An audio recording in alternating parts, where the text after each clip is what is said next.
Welcome everyone to another day here at the Damage Report. I'm John Idarola. It's gonna be a big day in the news. Literally, as we're recording this, the January 6 hearings are starting. It is possible that we will be breaking into breaking news from that. And even if nothing massive happens during our show, we have a lot to talk about on January 6th, as well as a number of other topics. And so it is good fortune that we're joined today on the show by not just contributor to Rebel HQ, perhaps the king of Rebel HQ. David Shuster's with us. David, how's it going? There's no royalty at Rebel HQ, but I'm honored to be with you, John. Thank you. There is a dynasty. But anyway, it's great to have you here. We've got a lot to talk about. The week of scandals continues. Yesterday on the show, we talked about Herschel Walker and Lauren Boebert.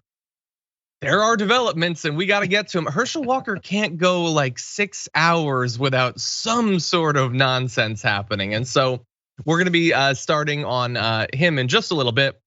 But along the way, we're gonna be talking about the Lauren Boebert story, as well as debunking a couple of aspects of that story. Like, we don't know if it's true or not in totality, but there's a few aspects that have already been debunked. We're gonna be giving you updates on the Barry Loudermilk story, the tour that he gave on the 5th of January, right before the insurrection, and just a whole lot of other nonsense. Matt Gaetz owns one of the weirdest forms of Trump world memorabilia. We'll reveal what that is later on. Along the way though, if you wouldn't mind hitting the like button, sharing the stream, that would be great so that people get notifications and all that. And also, let's acknowledge weird stuff going on at TYT because the hearings are happening. Cenk is actually live broadcasting reactions to it too. So you can choose in real time to watch him live or watch us live. Choose, but choose wisely. And if you don't watch the full show, if you do want to go over to the January 6 hearings, which by the way, we will be giving you updates on, the clips will be up on the channel later, so you can watch them there. With all that said, and that is a lot, David, you ready to do this thing? Yeah, I was just gonna suggest that people split their screen, right? You can have 2 live streams coming in at the same time. You can catch both. That's true. Anyway. You got 2 ears, use them, put them to work, America. But anyway, we're gonna start on some nonsense with this. What do you see as some of the biggest problems going on in our country today?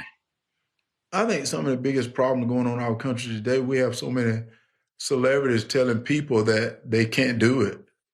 Telling a lot of people, oh, you can't do it. Like, you got to feel bad for yourself, feel sorry for yourself, which is sad to me because when they made it, they've done it, but they telling you can't do it. And it's like, God, you did it. Why they can't do it?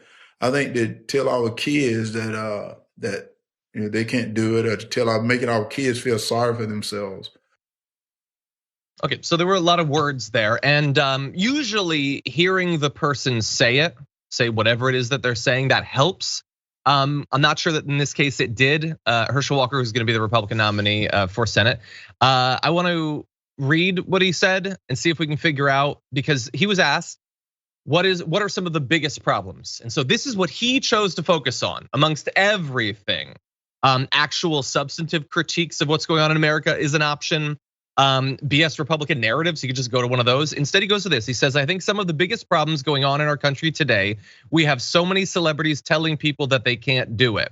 Telling a lot of people, oh, and you can't do it, like you gotta feel bad for yourself, feel sorry for yourself, which is sad to me because they done it, but they telling you can't do it. And it's like, God, you did it, why can't they do it?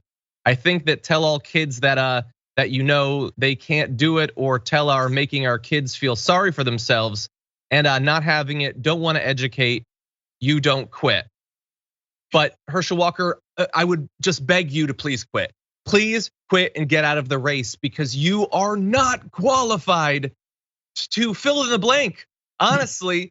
But one of the things that could be in that blank very much is serve in the US Senate. I mean, we've been critical of other politicians that don't have the mental faculties. We criticize Joe Biden when he falls apart in the middle of a speech, but Joe Biden has never had a moment like whatever that was, David. What do you make of this? One of the big issues in America, celebrities telling you that you can't do it. Well, to give Herschel Walker the benefit of the doubt, I guess, and it's a guess because it's hard to understand him. I guess he's talking about success or being successful or chasing your dreams, but putting that aside, what he's running for the US Senate, the world's greatest deliberative body. He's not running for the House, where you've got all kinds of clowns and freaks who can win election and do crazy stuff. No, in the Senate, this is supposed to be the place where people have great debates, great discussions, intellectual back and forth and discourse. So just on that alone, he would simply be a placeholder. He would simply be, I don't know, just some sort of symbol for the voters of Georgia. The unfortunate thing is that's the way I think a lot of Georgia voters look at politics and look at the US Senate today. They don't care about the issues. They don't care about discourse. They simply want to have one of their heroes in office. And maybe they should, pragmatically. Maybe like you'd watch Herschel Walker and think this guy's completely lost. But he'll probably be told to vote with the Republicans, and he probably will. So at the end of the day, in many cases, does it really matter, I guess, that it's Herschel Walker rather than a Perdue or a whoever? I still think yes, kind of. I'm trying to play devil's advocate, but like seriously, if you're a person in that state, you're a conservative, you conceivably might want your representative to not just press one button rather than another when it comes to a vote, but be a leader, advocate for your state, do work for your constituents back in your state. They're not just supposed to be in DC. Maybe sponsor legislation, conduct yourself in Senate hearings, grill Supreme Court nominees. There is so much more than just voting one way or another. And I don't see how he's going to do any of that. If Georgia picks him, they're gonna have their outsider, I guess. So on that, purely like feelings-based level, they'll get what they want or something. But they are gonna lose so much influence. Well, if he wins, I guarantee he will not be on the Senate Judiciary Committee. So we don't have to worry about him even having the opportunity to question Supreme Court justice nominees or anybody else.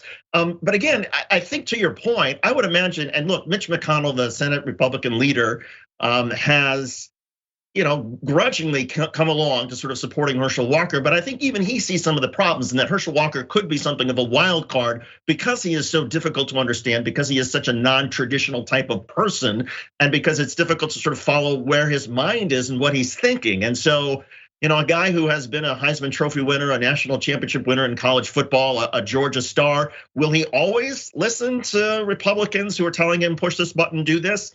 Maybe, I guess that's what they're counting on, but that could also, he may not. And so I think there's a lot of unknowns about him, except for the fact that maybe he's not qualified.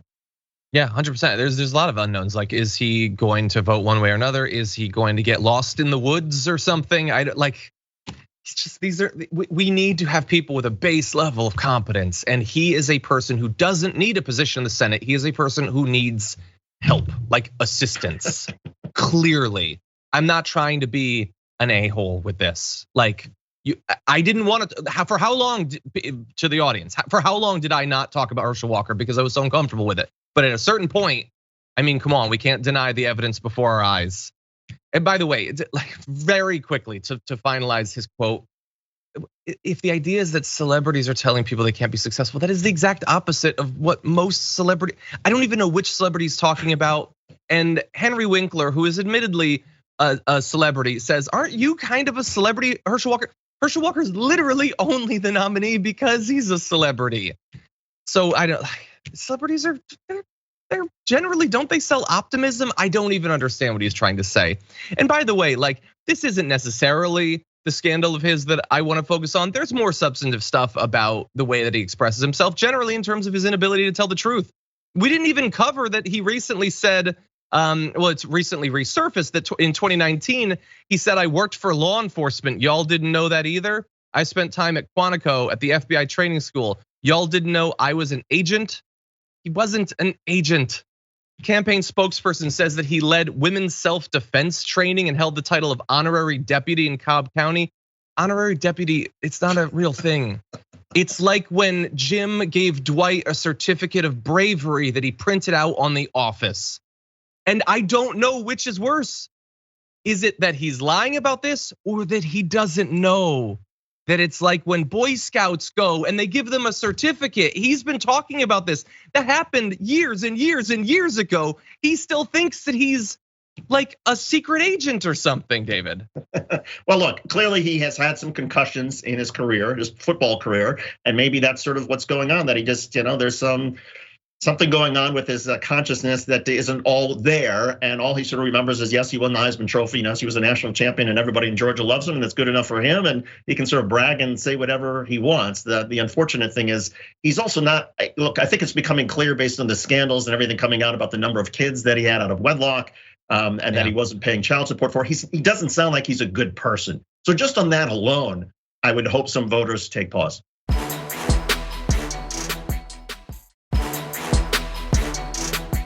Earlier this week, there was yet another scandal about Herschel Walker revealing that despite years and years of railing against fatherlessness and berating people to be better fathers and holding himself up as the ultimate father, not just to his own kids, but to people who are not his kids. He constantly talked about himself being fathers to all sorts of different people.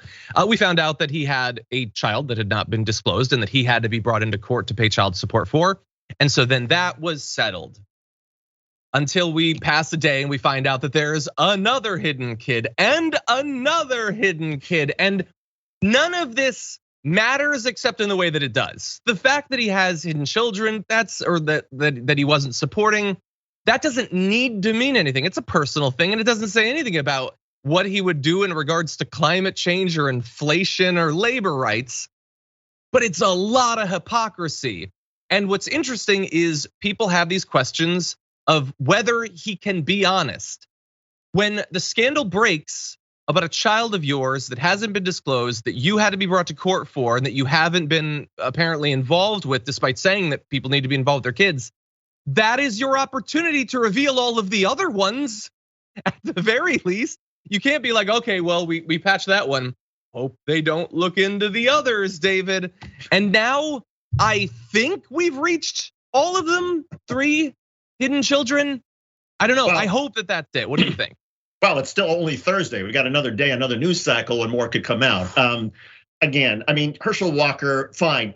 And to me, again, it doesn't matter that he's had children out of wedlock. It doesn't matter what his choices in life have been, as long as he was supporting these kids, supporting his ex-girlfriends and whatnot. But to your point, when you step into the public spotlight, you have a duty to be honest. And when people ask, okay, do you walk the walk? You say it's important for fathers to be part of their children's lives. Well, what about you? And to the extent that he tried to hide this and is now sort of embarrassed by it, I mean, that's a problem. It's total hypocrisy. Yeah. But now maybe we know what he was talking about when he said the celebrity said you can't do it. Maybe he was thinking the celebrity say you can't get away with not paying child support, but I have. No, I don't know. Exactly. It is possible. Anyway, look, now he put out a statement saying, I have 4 children, 3 sons and a daughter. They're not undisclosed. They're my kids. I support them all and love them all. And that might be true. Obviously, on the former part of that, the law did need to get involved. I don't know or really care about the level of love. And again, I don't care how involved he is with his kids. He cares how involved people are with their kids. That's why he kept talking about it. And I think hypocrisy matters. It's one of the weird, old-fashioned idiosyncrasies that I maintain into the modern era. But I think that being hypocritical is a bad thing. And anyway, and here's the thing: they keep saying that they keep pretending that the issue that people are trying to raise is that he hasn't involved them in the campaign. Literally nobody was asking for that about the first kid. They're not asking about it for these kids. And they cannot claim that they weren't trying to hide the children, because the statement that we played this on the show yesterday, that in response to the first scandal, they said Herschel had a child years ago when he wasn't married. He supported the child and continues to do so. You had that opportunity to reveal the other hidden stuff and you chose not to. You didn't even say he had other children or anything like that. You used the singular because you were apparently gambling that the other stuff wouldn't come out. And I don't even know why you'd make that gamble. My final point on this, David, nobody's gonna, Georgia seems completely immune to everything else that he's said about evolution and apes, and he can't speak authoritatively or even just in a way that doesn't make you uncomfortable about literally any topic. So why would this matter? It should matter, but why would it? Well, he also can't use his life experiences to try to say to people, well, here's what you should be doing. I mean, look, we all know alcoholics or people addicted to drugs who have gone through that and say, I'm the example, don't become an alcoholic. I know how bad it is, or I know how bad drug use is. Herschel Walker could have said, look, yes, I believe that we have too many absentee fathers, and I was one of them. And don't take my, don't follow my path, do better than I did. At least then you'd have some respect for his viewpoint and his life experience in shaping how important the role of fatherhood is to him. But he's missed that opportunity. 100%. Yeah, it's not like scandals never take anyone down. It seems like Madison Cawthorn got in trouble, so in theory this can still work. But we are so far past. David, do you remember who was I'm blanking on his name, but he referred to someone as macaca, which was considered to be a racist slur. That was George Allen. I believe it was either the 2004, 2006 midterm elections. He was running for Senate in Virginia, and he referred to macaca. And that torpedoed his. And he only lost that race, if I remember. And I remember because I covered it for NBC. I think he only lost that race by about 15,000 votes. So that was again enough where that scandal had an impact. Yeah. I cannot believe how long ago that was, but But something like that, would that be 10 seconds of a news cycle these days? That sort of scandal compared to the stuff we're seeing? I don't know. Anyway, that's just one of the two scandals that we have to give you an update on. I'm losing my voice. So when we come back, we are gonna be talking about Lauren Boebert. The lawsuit is coming. We'll be back in a minute.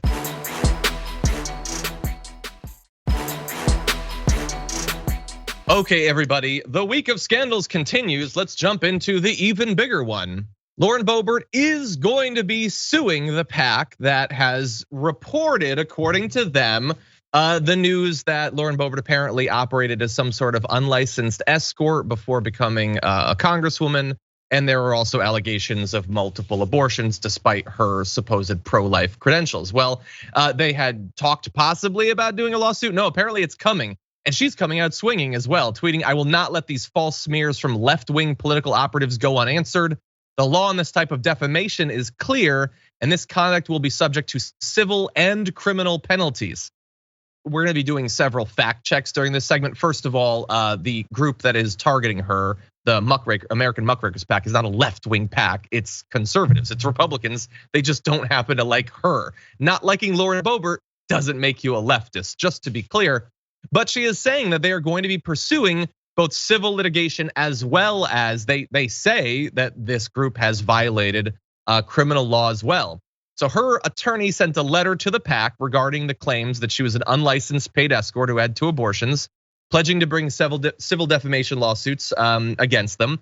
And the lawyer, Jonathan Anderson, said, we have irrefutable evidence that each of these statements is patently false. You knew this though. Muckrakers published these outlandish statements knowing they were fabricated, but you likely operated under the inaccurate assumption that publishing false statements against a public figure would not create legal liability. This will be a costly miscalculation for Muckrakers, Wheeler, and Muckrakers donors.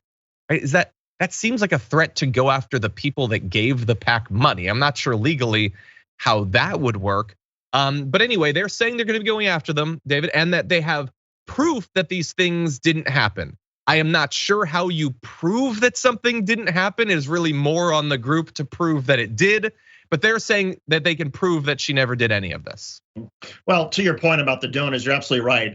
There's no law that says that they can somehow go after the donors unless the donors knew that this was going to be published and suddenly gave Muckrakers a bunch of money. But the other thing that just sort of strikes me about all this is regardless of whether this happened or whether it didn't happen or how Lauren Boebert intends to prove whatever she's claiming, can you just imagine how long it must have taken for her lawyers to explain to her what the word defamation is? I mean, 4 syllables is pretty long for her. And the whole thing about her saying, well, this is defamation. She didn't know what defamation meant. She knew she was angry, and I guess if this isn't true, one can understand why they'd be really angry. But I can also understand why, if this was true, somebody would also file a lawsuit to claim it isn't, just to somehow try and protect their reputation and do some damage control, particularly when you're in the political sphere of things. Yeah, and look, it's impossible to say right now whether it's true or not. They are bold claims, and so I am inclined to be very suspicious of them. It seems like the sort of thing that would have come out before now, but that said, some political scandals take a very long time to come out. So I am quite skeptical. And if it is not true, if these things are false, then she should sue them into the ground. What they are doing, knowingly or unknowingly, is horrible if it's not true. So we'll see. But what I am curious about is, because I was debating on the show sort of live yesterday, will she actually, said she's gonna sue, but will she actually sue? Because it's my view as a non-lawyer that were she to sue, that opens it up to perhaps a lot more fact finding. And if there is evidence of any of this, and for some of the claims, it'd be hard to know for sure. I don't know that you can get Planned Parenthood receipts or anything. I don't know how you would prove any of that. But if she operated as an unlicensed escort, there's theoretically a paper trail. If she, as we'll get to, they said was an exotic dancer as well, then it certainly seems as if there would be some sort of paper trail to that. So what do you think about the possibility that if it is true, she could be opening herself up to a big risk with this? Oh, you're absolutely right. And can you imagine the discovery, the number of Democrats, Republicans, people who don't like Lauren Boebert, who would gladly pay for a high-profile law firm to go in and do a very aggressive discovery in this lawsuit to try to find the receipts, the paper trail, the money, the transactions and whatnot. I think the other part about this, which is so intriguing, is it is a fact that Ted Cruz essentially plucked her out of nowhere. Nobody's denied, at least as far as I know, that Ted Cruz had met her in Colorado, and soon after meeting her, according to his own federal election disclosures, he gave more than $100,000 to her when she was a political novice. Why? Was it because he was so impressed with her language skills, her education? She didn't, she got a GED to graduate. I mean, what is it about Ted Cruz and Lauren Boebert what happened there? Yeah, I mean, look, in the modern Republican Party, the fact that he might have had like a couple-hour conversation with her where she just said a bunch of crazy stuff, that might be enough for him to think this is an up-and-comer, I should get behind her. I don't know, it shouldn't be enough, it might be enough. But maybe we will just, I am sure that Ted Cruz, if this is true, Ted Cruz cannot like the idea that this could go to court, I would imagine. I will just say that. That said, I do want to do a little bit more fact checking, not just that this isn't a far left group, it's not, it's conservatives. But first, I'm gonna jump ahead to graphic 8. There are claims made by their supposed source on this information that her husband had a meth problem, that he sold drugs, and that the Congresswoman was an exotic dancer. None of those claims are backed up with hard evidence. And by the way, when we say that this would be damaging to her, it is only because of the hypocrisy and the claims she's made, the votes that she's made. There is no objective reason that any of this should be damaging to her. There is nothing wrong with being an exotic dancer, an escort, a prostitute, having abortions, literally any of this, except that she very much believes that all of those are terrible things. That said, the president of the American Muckrakers PAC, David Wheeler, they say that the one person that can answer all of these questions is Lauren Boebert, and that they stand behind their source. That doesn't really mean anything. She's not gonna come out and just testify about how it's true, so you're gonna need to come with more than that.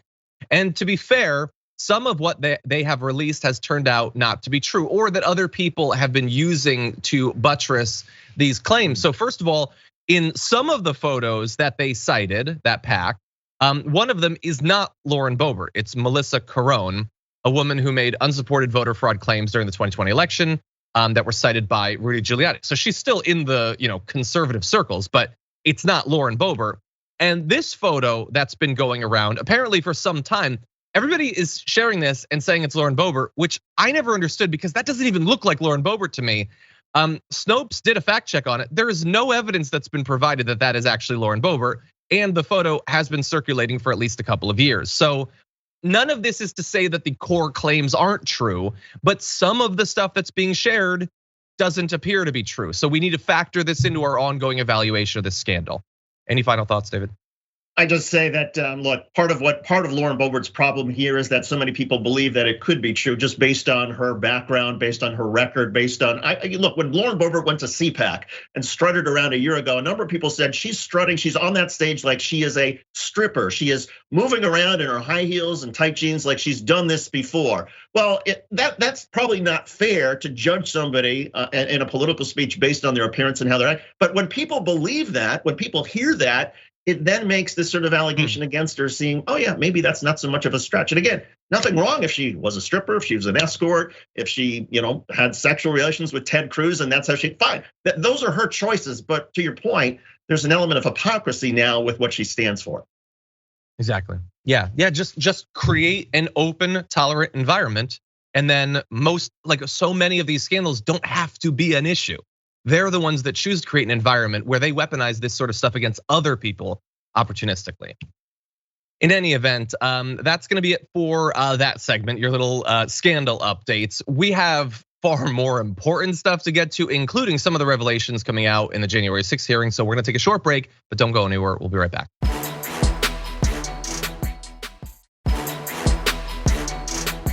Everyone prepare yourself for the largest third block ever in TDR history coming up now, starting with some pretty important stuff. I do want to give you a quick update on something we talked about yesterday though, in this.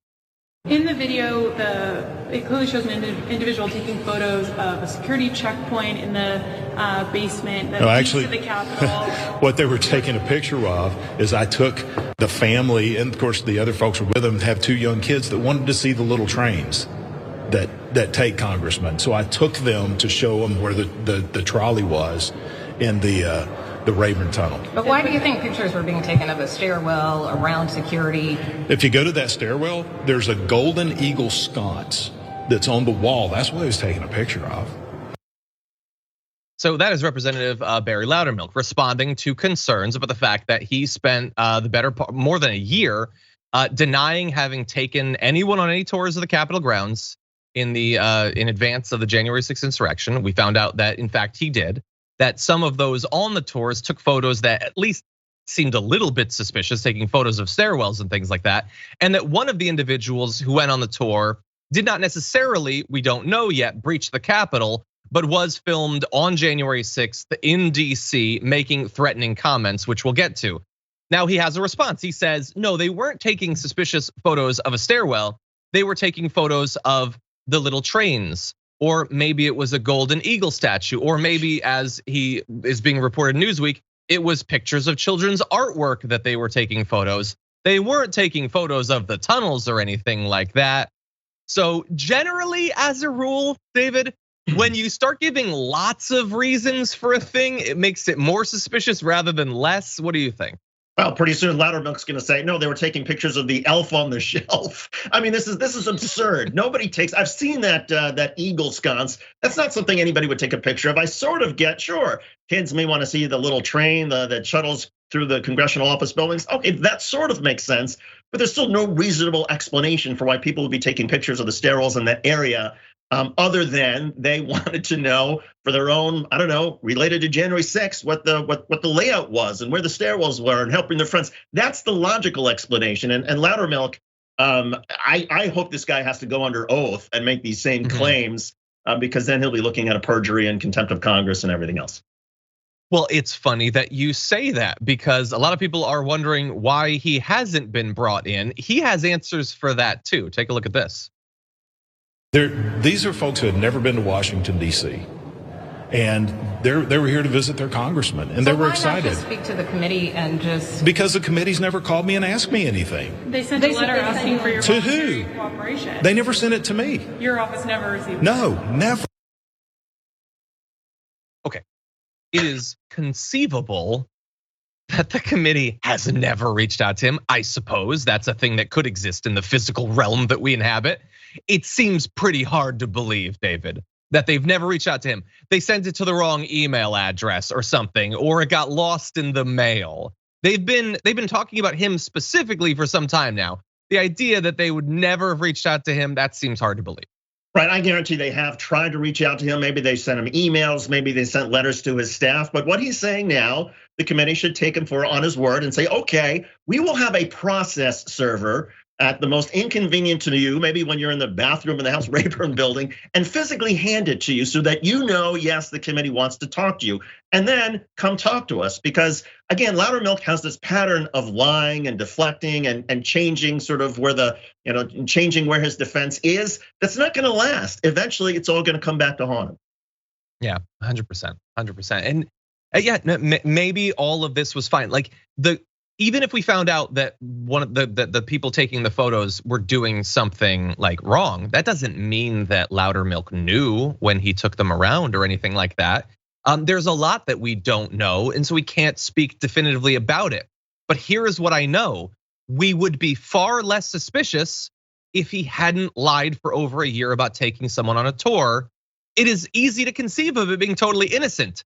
It is more difficult to conceive of that after you hid its existence for over a year. If it was totally like above board, on the level, nothing wrong, why did you lie about it month after month after month after month when people were making specific questions about people taking these sorts of tours? That's what makes it suspicious. And then on top of it, the stakes, as David alluded to, we know that there were people who wanted to figure out the grounds so they could potentially trap and, I'll say, at least start a hostage situation, if not massacre our elected representatives. The guy who's in the video with him, he's on video. We showed this yesterday saying, we're coming to take you out and pull you out by your hairs, talking about AOC. When I get done with you, you're gonna need a shine on top of that bald head. He threatened Nancy Pelosi as well. And by the way, we also found out just in the last day or two, there are new conspiracy charges in relation to these Oath Keepers. Well, we found out what the Oath Keepers were up to in these messages. They wanted to track lawmakers' movements in the tunnels underneath the Capitol complex. One of them in a Facebook message said, all members are in the tunnels under Capitol, seal them in, turn on gas, do like we had to do when I was in the Corps. I think he means Marine Corps. Start tearing out floors, go from top to bottom. So they are talking about trapping and then gassing or moving from floor to floor and massacring politicians. So understanding the layout seems pretty significant. Like he could have been affected by this. To keep hiding his involvement, Loudermilk, is just, it's unacceptable, David. Right, and if he had any sense of shame, any sense of integrity, look, and it's understandable. Maybe he gave a tour and didn't know why these people were, on the tour and why they were taking pictures. That's fine. So why didn't, right after January the 6th, why didn't he go to authorities and say, look, there were some constituents that I gave a tour to. I think that they're innocent. I think there was nothing here, but I'm gonna give you their names, their numbers. I'm gonna give you whatever exculpatory evidence I have that shows that they were innocent, but you talk to them and let the investigators determine whether there was anything nefarious here. The fact that he would try to hide it suggests that no, he probably suspects that they were up to something no good and he was trying to hide and trying to deflect. And that just goes to show there is no shame, there's no sense of integrity in any of these folks. Yeah, 100%. Well, let's move now to what is likely to be a big topic of conversation in today's hearings. Lawyer John Eastman, one of the kookier figures in this entire protracted effort to overturn the 2020 election, is now implicated with these new messages that have just been revealed, where he apparently claimed in an email after Election Day 2020 that there's a heated fight among Supreme Court justices over whether to hear arguments about the president's efforts to overturn the result of the election. So he apparently was saying there is the possibility that the Supreme Court could take this up and in theory choose, as they did a couple of decades ago, effectively who becomes president. He said in one of those messages, so the odds are not based on the legal merits, but an assessment of the justices' spines. And I understand that there is a heated fight underway. So what he's saying is there is disagreement about this, but what is going to influence it isn't so much the legal merit. It's a rare moment of lucidity for John Eastman, knowing that there is no merit to their claims, but how scared they are about what it could mean if they don't take it up. And that is important because he is involved in a political movement that worked to create the chaos of January 6th. If they have a paper trail saying, we think we can get this picked up, but we need there to be utter chaos for it to work, then I think when you try to claim that you didn't intend for anything bad to happen on January 6th, that becomes a little bit harder to make that seem reasonable. What do you think, David? I'll take a step further. I guarantee if in fact there were these heated discussions, and I'm not necessarily sure, I think there's also a possibility that Eastman was just saying this to try to rile up Donald Trump and make the case for why they should go forward with Eastman memo. But taking him at his word, if there was some disagreement, you know for sure that Clarence Thomas was part of that disagreement because he wanted to do whatever Trump was wanting to do with the election. And he, of course, has his wife, Ginni Thomas, who's actually talking about alternate electors. So the whole thing, it just kind of, I'm speechless by it all. And think about it this way, John. People were so angry at Mike Pence on January the 6th. Can you imagine talking about the pressure on the Supreme Court justices if suddenly they had taken this case? And there was this mob that was willing to, say, hang Mike. But what would they do to the Supreme Court justices who wanted to make a decision based on the rule of law? Yeah. I'm glad that you pointed out that John Eastman can't necessarily be trusted. He might well have said this. That doesn't mean that it's true. That is totally true. There's also another potential failure point in this argument, and that gets into how he would, in theory, know. I mean, you pointed out Ginni Thomas is involved in this. I'm gonna jump ahead to graphic 10. People are wondering, well, like if there was the issues, or if he thought that there was the issues, how would he know about that? Now, he had been a clerk for Justice Clarence Thomas. Eastman had. So in theory, he could be communicating directly with Clarence Thomas. The issue with that is that Clarence Thomas is a Supreme Court justice. They're not political people, partisan people. They are like pure fonts of judicial wisdom. They would never get involved in any of this. But maybe Ginni Thomas would, because Ginni Thomas apparently also emailed John Eastman ahead of January 6th. And that's where the other failure point comes. Eastman could be lying, or he could have been told by Ginni Thomas that there's this fight going on. And that could have been wishful thinking on the part of a woman who apparently believes literally every conspiracy theory that's presented to her. So she could have told John Eastman something. He could believe her, but it could not be true. So there's a lot that we don't necessarily know. What we do know is that the January 6th committee announced this morning that they will be seeking Ginni Thomas to testify, saying, we think it's time that we at some point invite her to come talk to the committee. Seems overdue. And Jamie Raskin said this morning, new evidence is breaking every single day now. Suddenly, a lot of people want to tell the truth. So I don't know, there's a lot that we don't know. I would have loved, David, for us to find out a bit more of this before the January 6th committee hearing presentations. But I don't know, maybe this is starting to shake the tree and stuff is falling out. No, certainly. I think that's certainly the case. That a lot of people are now in sort of CYA mode, trying to protect their own reputations.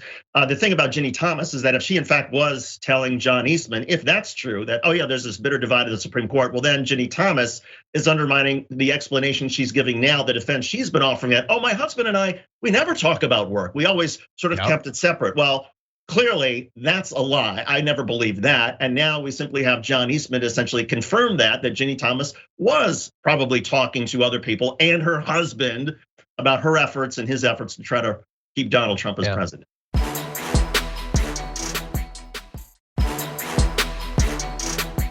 President Joe Biden is now planning to travel to Saudi Arabia next month, and it is not going over well in certain quarters, certain very understandable quarters, including based on the reaction that we see from the former fiancée of slain journalist Jamal Khashoggi. She is not happy with the president choosing to dignify and elevate Mohammed bin Salman in this way by traveling to Saudi Arabia as if they had not done these horrible things. She urged Biden to, quote, uphold your vow to bring all the perpetrators of this brutal crime to justice.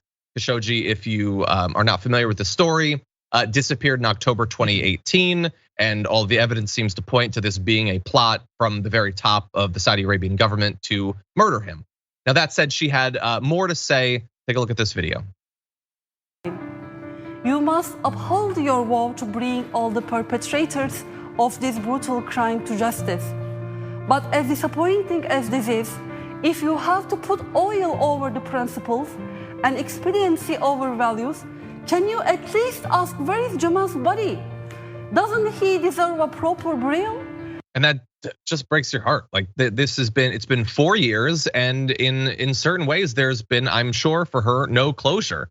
The remains were never found, and to now see the president of the United States apparently being willing to move past this brutal assassination, David, I can understand the concern that she has, and a lot of people are reacting negatively to this. Yeah, this doesn't look good for Joe Biden. Never mind Khashoggi, but also there's all the suggestions that's coming out now that even if Saudi Arabia were to turn on the spigots, as George W. Bush would say, and flood the markets with oil, it would take them so long to sort of ramp up that it really wouldn't impact gasoline prices at all. So And by the way, there's no guarantee that the Saudis are going to do that. So if Joe Biden is going to try to help with energy, then this could be sort of a big fail because he's getting hammered over the human rights stuff. There is some reporting out there, though, John, that Saudi Arabia and Israel are on the verge of a historic peace deal. And there's some indications in the American-Israel, sort of circles that perhaps Biden is going to Saudi Arabia to sort of push this across the finish line. However, if he does not get a peace deal between Saudi Arabia and Israel, then and that doesn't happen, say, in the next 6 months, then this trip to Saudi Arabia, I think, will continue to haunt him and will perhaps even look even worse in terms of historical perspective. Yeah, especially because to jump ahead to graphic 3, like he talked a really big game when it came to Saudi Arabia on the campaign trail. He either actually thought he would be tough on MBS, or he at least thought it was an easy thing to score some points on. He said in 2019 that he would make Saudi leaders, quote, pay the price for Khashoggi's murder and make them, in fact, the pariah that they are. There's no better way to make someone a pariah than to visit them on a trip. Biden also vowed to end the sale of material to the Saudis, where they're going in and murdering children in Yemen. And there have been some changes in terms of our willingness to assist them in the brutal massacres in Yemen. But this just doesn't look good. And it isn't just Khashoggi's widow who is criticizing him. Senator Tim Kaine said the crown prince's blood stain has not been cleansed. I get it that circumstances change, but what's the fundamental issue in the world right now? It's the authoritarians. And in fact, there are protests. You can see in the tweets that we'll put up, there are protests concerning this decision, including from Code Pink. So look, the murder of Jamal Khashoggi is not the only awful thing. And you could certainly make a case, like if you wanted to engage in this, drone strikes kill people and destroy them. And there are a lot of terrible things in the world. That is definitely true. Often people will deploy that argument, though, to say, well, what are you gonna do? I would argue we should expect better from our own government and from the Saudi government. And so far, I've seen nothing from the Saudis that imply that their moving on is about true reform. It seems to be they would just very much like to get more military assistance from the US, and they want to have economic ties with other countries while also being just as horrible to their people as ever before. And if we expected more from our own government, I would have hoped for that Joe Biden would say, okay, there's nothing really that concrete that can come out of the Saudi visit because of oil prices, and certainly I'm getting hammered for human rights. So why not say to Saudi Arabia, look, you go ahead and make the peace deal with Israel first, and then I'll come and reward you and elevate your prestige by coming to Riyadh after you've done that.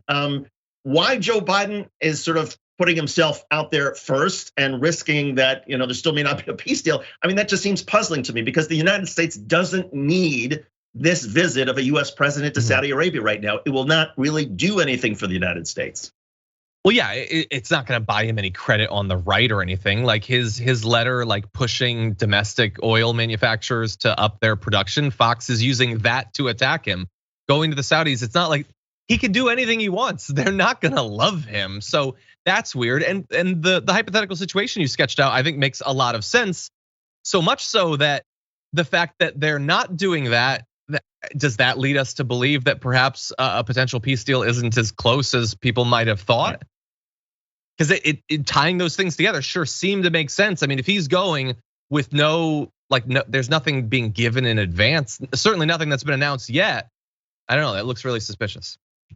I'm with you. I mean, this whole thing is, again, it's just not a good look. And I think the criticism with Biden is sometimes Biden sort of over negotiates. He gets himself too involved in trying to find compromise. And I think this is one of these cases where maybe he's too involved in trying to get this peace deal together. And maybe he needs to sort of step back and say, I'm not part of this. You do this on your own. And once your own reputation has been improved, then the president of the United States will come and visit you. I think that seems reasonable. Okay, with that, we're gonna move into one of the most ridiculous stories I've seen in a while. That doesn't involve Herschel Walker at the very least. Let's jump into this. With Matt Gaetz, you never know what headlines you're gonna come across. And I saw this and thought we just have to dive into this. Matt Gaetz keeps an article about his sex trafficking investigation signed by Donald Trump at his office. That is apparently a true thing. Actually, apparently some people had been aware of this before. Seems madness to me. In a glass display case, there's a handwritten note from President Trump, scribbled, of course, in Sharpie, on an article about Gaetz defending himself against, in case you are not aware of Representative Gaetz's allegations, a federal sex trafficking probe involving the transportation of a 17-year-old across state lines. Matt, this is great, Trump wrote. Keep fighting, you will win. And so this has previously been reported on, but now a photo is available. There is proof. Take a look at this. That is a photo of him with Trump and Trump's weird writing with his Richter scale signature at the bottom. Gaetz launches 6-figure ad in district defending himself, again, against sex trafficking charges. I personally, in my office or whatever, would not have any references to the fact that I am alleged to have conducted sex trafficking. Matt Gaetz apparently thinks it's some sort of trophy as long as Trump is involved. What do you think, David? Well, there is something to be said about, look, I know a lot of people who, they post their rejection letters, whether it's they're looking for a job or looking for college admission, and they paper their wall with all the rejection letters to say, okay, this is gonna motivate me. These people sort of rejected me, therefore I'm gonna prove them wrong. And maybe there's something about Matt Gaetz and his claims that he's innocent saying, I'm gonna prove these people wrong, I'm gonna be vindicated that there's really nothing here. And to his point, he has not yet been indicted. Having said that, I think it's also possible that he and Donald Trump share this sort of interest in younger women, and Donald Trump and perhaps maybe was impressed that Matt Gaetz was trafficking, if he was a 17-year-old, and thought that that was somehow cool. And Matt Gaetz was like, yeah, it is kind of cool. Look at what a man I am because I get away with this stuff. Yeah, 100%. Yeah, and what you just said about Trump there, that doesn't even get into the area of allegations. I mean, certainly Trump faces a lot of really disgusting, awful allegations when it comes to the way that he has apparently treated women for literally decades. The stuff about him liking younger women, all you have to do is ask him, just talk to him for a little bit and he'll start talking about, I mean, when he talked about Epstein, about how Epstein likes young women just like he does, and he makes jokes, Trump makes jokes about how little girls, he'll be dating them in 10 years.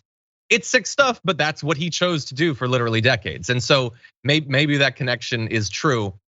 We haven't talked on the show about the Matt Gaetz stuff in some time. I will say that it remains an area of incredible frustration for me, because to differentiate it from like the Lauren Boebert stuff, there's apparently a lot of at least digital paper trail in this. And maybe all of it has been misconstrued or misinterpreted. But if that is the case, it has been a very long time.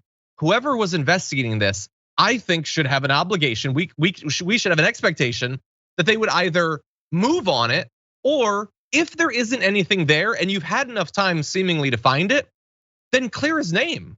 Like actually, if there's nothing there, then let's move on. But just letting it hang out there for so many months in a row, David, I find so incredibly frustrating.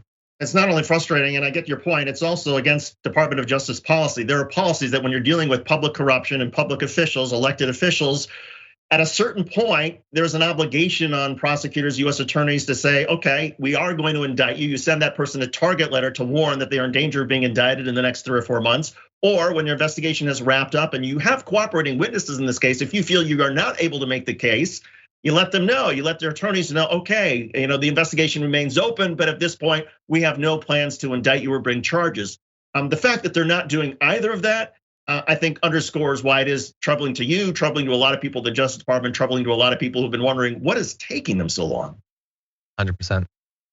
My final thought is, I wonder, will we have a story in like a year and a half of Lauren Boebert having a glass case with Trump's Sharpie writing on her defending herself against the American muckrakers arguments? Maybe. I don't think he said anything publicly about it yet, but he really likes Lauren Boebert and she's in love with him. So I wonder if he'll be coming out in support of her soon. Anyway, with that said, that is the end of the first hour of our show. So if you're on one of the linear platforms or a podcast, thank you as always for watching. In particular, if you are listening to the podcast and you haven't already yet rated and reviewed our podcast on Apple Podcasts, that would be great. I love reading those reviews and it certainly helps discoverability for the show as well. With all that said though, if you are watching on, well, you're not watching on Twitch thanks to January 6th, but if you're watching on YouTube or on the members app, other things like that, we've got a lot more to talk about, including awful crypto bros, debate on gas prices and more. Don't go anywhere.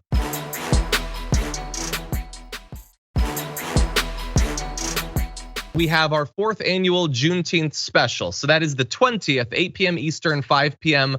Pacific. Dr. Rashad Ritchie is going to be hosting. They're gonna have an awesome panel of people from inside and outside of TYT talking about Juneteenth. So that is coming up on the 20th. So keep a watch out for that. Coltrane in the members' comments says, David's 100%. It's not Boebert's past, it's her hypocrisy and condemnation of others for their own personal shortcomings. 100%. No, like if you are demonizing AOC for having been a bartender and you're like hiding stuff in your past, like that's the thing. Don't be awful. Like just don't be awful. Except everybody has a past. Like just don't be awful. That's all. Thanks for listening to the full episode of The Damage Report. Support our work, listen ad-free, access members-only bonus content, and more by subscribing to Apple Podcasts at apple.co/TYT. I'm your host, John Adarola. I'll see you soon.